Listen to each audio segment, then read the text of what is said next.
서울광역방송센터입니다. 여의도 초대석 나경원 저출산고령사회위원회 위원장 겸 기후환경대사 스튜디오에 모셨습니다. 위원장님 어서 오십시오. 안녕하세요. 일단 이태원 참사 얘기부터 좀 하고 가겠습니다. 그 페이스북에 위원님 페이스북 보니까는 21세기 대한민국 서울에서 이런 일이 벌어질 수 있는지 믿기지 않는다 하면서 깊은 애도를 표하셨던데 그 뭐 네티즌들 반응을 보니까는 지금 저출산고령사회위원회 위원장이신데 뭐 길 가다가 젊은이들이 이렇게 죽는 나라에서 애를 어떻게 낳으라는 거냐 뭐 이런 지적이랑 한탄 비슷한 것도 있던데 어떻게 보셨나요? 저도 그 생각했습니다. 사실 네. 참 안전하지 않는 나라에서 아이를 낳을 수 있겠느냐 이런 생각 네. 당연히 했었고요. 사실은 정말 아마 국민들께서도 다 믿기지 않으시고 먹먹하고 또 우리의 아이들이 네. 그럴 수도 있다는 생각에 다들 굉장히 불안하시기도 하고 가슴 아프실 겁니다. 네. 먼저 뭐 정치인으로서 저는 사실은 무한한 책임감 느끼고요. 네. 죄송하고 송구하다는 말씀 드립니다. 네. 한덕수 총리 얘기를 좀 잠깐 하자면 어제 외신 기자 회견을 했는데 정부의 책임의 시작과 끝이 어디냐 이렇게 물으니까는 뭐 답변을 하시면서 뭐 한계가 있다 경찰 대응으로는 그러면서 약간 뭐 농담 비슷하게 하면서 웃는 게 카메라에 잡혀갖고 좀 논란이 됐는데 그거 적절하지 않았죠. 뭐 사실은 이제 언론인하고 간담회를 하다 보니까 네. 좀 분위기를 어떻게 이렇게 좀 유도하셨던 것 같기는 한데 네. 아유, 적절하지 않았죠. 너무 안타깝습니다. 사실은. 사고 4시간 전부터 압사당할 것 같다 뭐 아수라장이다 좀 와서 뭐 어떻게 해주시라라는 전화가 그렇게 많이 갔는데 어떻게 아무것도 안 하고 그냥 이렇게 참사가 그래서 이제 예. 경찰청장이 어제 네. 이 부분에 대해서 밝히고 여기에 대해서 뭐 네. 조사 감사하겠다고 그러지 않았습니까? 네. 그래서 이 부분 철저하게 좀 살펴보아야 될 것 같습니다. 네. 그 뭐 윤석열 대통령도 말씀하신 것처럼 철저히 조사해서 뭐 엄정하게 처리하라라고 지시를 했는데 이게 뭐 이제 형식이 어떻게 됐든 국민들이 상당히 분노하고 뭐 허탈해하고 상실감도 느끼고 있는데 대통령이 좀 이렇게 어떤 위로나 사과의 말씀 같은 거를 좀 하셔야 되지 않을까 싶은 말들도 있는데 어떻게 보시나요? 대통령께서 사실은 사고가 나자마자 사고 수습을 지휘하시고 네. 지금까지 행보 자체가 사과의 표현 아니었을까 하는 생각을 합니다. 뭐 시청 앞도 네. 갔다 오시고 네. 이태원도 다녀오시고 정말 대통령께서는 사고 이후에 수습 과정이나 지금까지의 보여주신 행보 자체가 네. 그런 모습이었다고 보이고요. 아마 일정 시점이 되시면 국민들 앞에 서서 정중히 사과하시지 않을까 이렇게 생각합니다. 그럼 명확하게 좀 뭐 이렇게 말씀을 하시는 게 필요하다고는 보시나요? 어떻게? 뭐 네. 사실은 지금 말 한마디 뭐 송구하다 죄송하다는 말씀으로 국민들께 위로가 될까요? 저는 또 그런 생각도 합니다. 그래서 아마 그런 시기 또 여러 가지 어떤 그냥 사과한다는 것보다는 네. 앞으로의 뭐 수습은 어떻게 하겠고 이런 거에 대한 조금 더 정리가 된 다음에 하시지 않을까 네. 이런 생각을 해봤습니다. 알겠습니다. 이 말씀은 여기까지 하고 저출산 고령위원회 부위원장 10월 14일 위촉을 받으셨는데 뭐 저출산 고령사회 탈출 없이는 대한민국의 내일이 없다는 각오로 일을 하겠다 이렇게 말씀을 하셨는데 그 위원회 소개랑 뭐 어떤 역할을 하는 건지 좀 말씀 부탁드리겠습니다. 저출산고령사회위원회는 네. 위원장이 대통령이시고 네. 부위원장을 제가 이제 맡게 되었습니다. 네. 그래서 사실은 7개 부처 장관께서 당연직 위원으로 왔고 기본적으로는 심의기구인데요. 네. 대통령께서는 집행기구처럼 일을 하자 이런 말씀을 하셨습니다. 네. 왜냐하면 저출산에 관한 대책은 네. 단순히 보건복지부에서 할 만은 아니고요. 네. 이것이 어떻게 보면 생애 주기 전반에 걸쳐 있다고 볼 수 있거든요. 네. 그래서 사실 주택, 일자리, 뭐 보육, 교육 그리고 전반에 노인의 걸쳐서, 뭐 연금 문제라든지 이런 것과 전부 연관이 되기 때문에 네. 실질적으로 한 개 부처에서 해결할 수 없는데 이런 것을 조율해서 정말 출산율을 제고하고 네. 고령 사회에 대한 대응을 제대로 하자 이런 취지십니다. 그래서 저는 사실은 이 뭐 저출산에 대한 대책이 그동안 잘못됐던 것이 마치 아이를 낳는 것이 애국이고 그것이 도덕적 책무고 그러면서 네. 아이를 낳으라고 강요만 하지 않았느냐.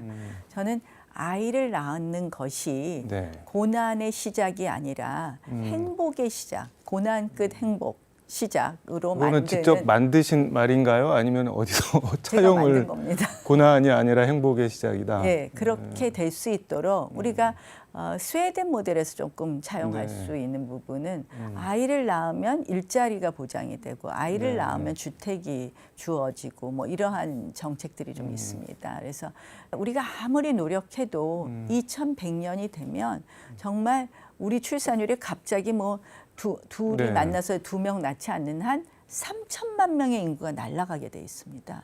지금 5천만 명 대한민국이 2100년에 2천만 명 대한민국 된다는 거 한번 상상해 보십시오. 그게 대한민국이 유지가 가능한 건가요? 그래서 저는 이렇게 되면 대한민국이 지속 가능하지 못하다. 네. 그래서 이제는 예민한 이슈들에 대해서도 테이블 위에 올려야 된다. 출산율을 높이는 것뿐만 아니라 네. 이민 문제는 과연 어떻게 할 것이냐부터 시작해서 네. 또 출산율을 높이기 위한 전통적인 방법만으로는 안 되고요. 또 이와 함께 고령 인구가 늘어나는데 그러면서 우리가 사실 생산 가능 인구는 줄어들거든요. 네. 경제 활동을 할 수 있는 인구가. 그렇게 되면 고령 인구들이 아직은 이제는 굉장히들 건강하신데 네. 무조건 60세 정년에 일을 그만두라고 하시는 게 맞느냐. 정년 연장 문제는 어떻게 할 것이냐. 이런 네. 여러 가지 좀 다양한 이제는 접근이 필요하다. 네. 그래서 인구 구조에 따른 이제는 미래 전략적 차원에서도 우리가 접근해야 된다. 네. 대한민국이 축소 지향 사회로 갔을 때 그럼 병역 문제는 어떻게 할 거냐부터 정말 많은 문제가 있습니다. 그래서 네. 단순히 출산율을 제고하는 것을 넘는 인구 구조의 변화에 따른 미래 전략을 준비하지 않으면 네. 대한민국 내일을 준비할 수 없다. 그래서 여러 가지 전략이 필요하다. 그거는 전 부처가 네. 함께 아주 남다른 각오로 해야 되고요. 이게 매우 중요한 시기다. 그래서 이게 저 혼자 외치면 안 됩니다. 네. 우리 광주방송대 네. 신경을 써주시고요. 전 국민이 민관을 넘어서 또 여야를 넘어서 관심을 가져야 될 문제라고 생각을 하고요. 이게 특히 이제 페이스북에 네. 그 코페르니쿠스적 발상이 필요하다 뭐 그렇게 적으신 게 무슨 네. 뜻인지는 이제 말씀 듣다 보니까 알겠는데 이해를 하겠는데 윤석열 대통령이 호랑이가 되어야 한다 뭐 이런 말도 적으셨던데 그거는 무슨 뜻인가요? 일본이요. 네. 사실은 제가 2016년에 국회에서 저출산 특위위원장을 네. 했었습니다. 그때 이제 일본을 방문해 보니까 일본이 정권마다 특임 장관을 두어요. 네. 아주 중요한 아젠다를 맡는 장관이죠. 지금은 경제 안보 장관을 두고 네. 있습니다. 근데 그 당시에는 저출산 장관을 네. 두었어요. 그 저출산 장관의 이름이 1억 총괄상이었습니다. 1억 총괄상. 그러니까 예. 일본의 인구를 1억을 유지하고 일본은 원래 1억 2천이 넘는다고 네. 했는데 아무리 출산율 그러니까 출산율의 이렇게 추이라든지 국민들의 의식을 조사해 보니 1억 네. 2천을 유지하기는 어렵다. 1억을 유지하겠다. 네. 그리고 1억이 활발한 경제 활동을 하게 하겠다. 이런 네. 내용이 담긴 그런 장관의 이름이었습니다. 부처의 이름이었는데요. 그때 제가 물어봤어요. 그 어차피 이 대책은 전 부처가 함께 해야 되는 건데 네. 일종의 그런 경우에 그 부처의 장관은 어떻게 하면 굉장히 힘이 있을 수 있지만 어떻게 하면 아무것도 못 하거든요. 그래서 어떠냐, 이게 정말 효과가 있냐 그랬더니 호랑이의 힘을 빌린다는 일본의 속담이 있다. 그러니까 총리가 힘을 실어줬기 때문에 네. 그래서 일을 할 수 있다라는 말씀을 하셨는데 일본이 최근 고학력 여성의 출산율이 1.7이 넘었습니다. 일본은 성공한 부분이 있습니다. 어느 정도 일정 부분. 그래서 저희가 그런 정도로 대통령에 관심이 있고 그 힘을 빌어서 일을 해결해야 된다. 그런 네. 취지였습니다. 그러니까 윤석열 대통령이 전폭적으로 신임과 힘을 실어 주셔야지 위원장님도 네. 그걸 받아서 할 수 있다 그런 취지신 그래서 이제 거네요. 대통령께서 위촉장을 주시면서 네.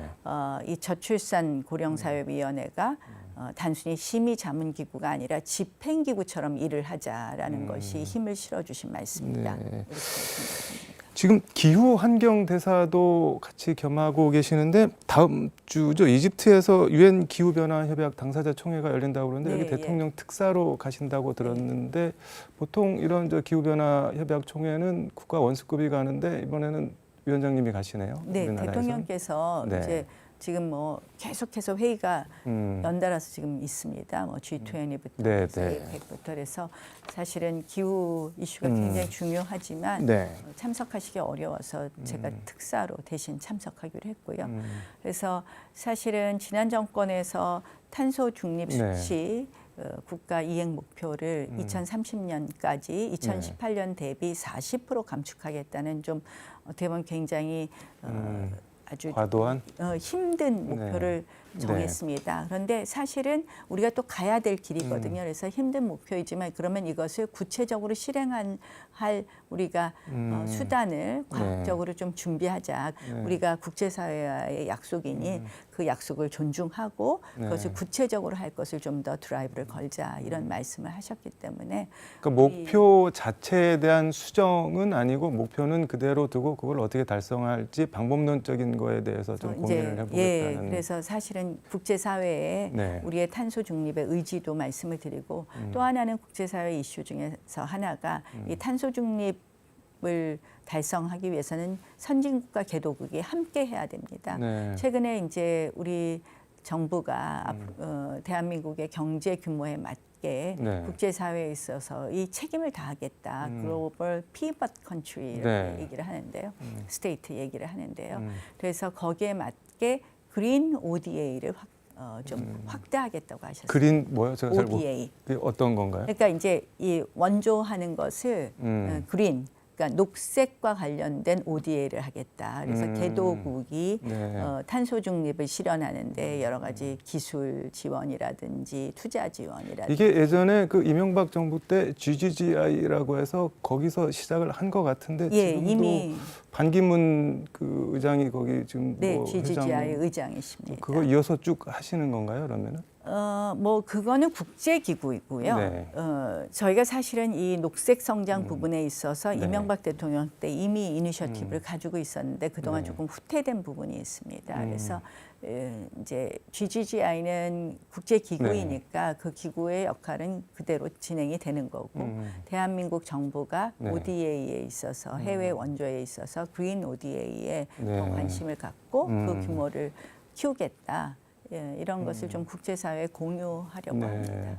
그 국민의 힘 얘기 좀 잠깐 해보겠습니다. 지금 저출산 고령사회위원장도 하고 기후변화대사도 하고 뭐 대통령 신임이 두터우신 것 같은데 이걸 이제 국민의힘에서는 다음 전당대회가 열리면은 당대표에 출마하지 마시라는 게 대통령 뜻 아니냐 이런 말들이 많이 있습니다. 어떻게 받아들이고 계신가요? 글쎄 뭐 대통령께서 네. 위촉장을 주시면서 그런 말씀을 안 하셔서 저는 네. 의중은 잘 모르겠고요. 저는 네. 이게 굉장히 중요한 아젠다이잖아요. 지역 저출산 문제나 네, 네. 또 기후 문제나 그래서 주어진 일 지금 좀 열심히 해서 제가 모든 걸 해결하지는 못하겠지만 네. 좀 지역이 다 같이 좀 더 발전해서 청년들이 지역에 머물 수 있는 환경을 네. 만드는 것 이것도 사실은 저출산 문제를 해결하는 데도 중요한 네. 기다 이런 생각을 하고 있습니다. 지금 뭐 말씀을 상당히 조심스럽게 하시는데 그래서 결론적으로 대표 출마 가능성은 뭐 열어 두고 계시는 거죠 일단은. 저는 사실 2002년부터 당에 왔습니다. 네. 당에 오랫동안 있으면서 사실은 여야가 건강하게 발전해야지 대한민국의 국익에 도움이 되고요. 네. 특히 여당이 무너지면 이 사실은 대한민국 국익에 치명적이라고 생각을 합니다. 네. 여당은 어쨌든 책임을 지고 있는 정당이기 때문에 그래서 그런 점에서 우리 당이 잘 될 수 있도록 늘 지켜보고 애정을 갖고 있다 이런 말씀으로 대신하겠습니다. 네, 알겠습니다. 여당이 무너지면이라고 하는데 지금 무너지고 있는 조짐이나 전조 같은 게 혹시 뭐 조금이라도 보이신가요? 어떤가요? 전당대회를 통해서 더 강하고 좀 책임 있는 여당이 되었으면 좋겠는데 네. 전당대회가 또다시 뭐 당의 갈등과 분열로 가지는 않을까 하는 그런 부분은 걱정스럽다는 말씀드리겠습니다. 알겠습니다. 말씀 잘 들었고 마무리 말씀 부탁드리겠습니다. 오늘.